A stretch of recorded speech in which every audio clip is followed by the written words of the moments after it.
মৃত্যুদণ্ডই শেখ হাসিনার জন্য উপযুক্ত বিচার। কেবলমাত্র এই মৃত্যুদণ্ডের রায় কার্যকর করার মধ্য দিয়ে শেখ হাসিনার গণহত্যা এবং মানবতা বিরোধী অপরাধের ন্যায় বিচার করা সম্ভব হবে।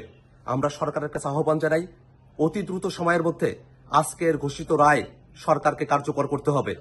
এবং ভারত সরকারের কাছে আমরা আহ্বান জানাই যে খুনি শেখ হাসিনা বাংলাদেশের মানুষের উপরে গণহত্যা চালিয়েছে, মানবতা বিরোধী অপরাধ করেছে, তাকে ভারতে আশ্রয় না দিয়ে বাংলাদেশের বিচার ব্যবস্থার কাছে তারা সুপর্দ করবে।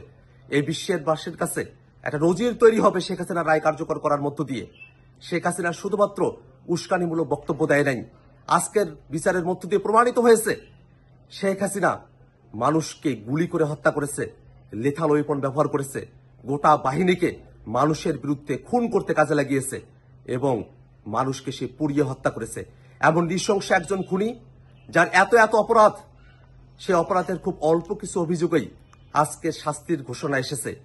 তার বাকি যত অপরাধ আছে সবগুলো অপরাধেরও বিচার হবে এবং এই গণহত্যাকারীরা তাদের শাস্তি কার্যকর করার মধ্য দিয়ে পৃথিবীর ইতিহাসে একটি নজির তৈরি হবে, যাতে করে আর কোনো শাসক, আর কোনো গোষ্ঠী তারা যেন গণহত্যাকারী হয়ে উঠতে না পারে, মানবতা বিরোধী হয়ে উঠতে না পারে। তেমন একটা সময়ের জন্য অপেক্ষা করছি আমরা। শুধুমাত্র রায় ঘোষণা করার মধ্য দিয়ে নয়, রায় কার্যকর করার মধ্য দিয়েই শহীদদের আত্মা শান্তি পাবে।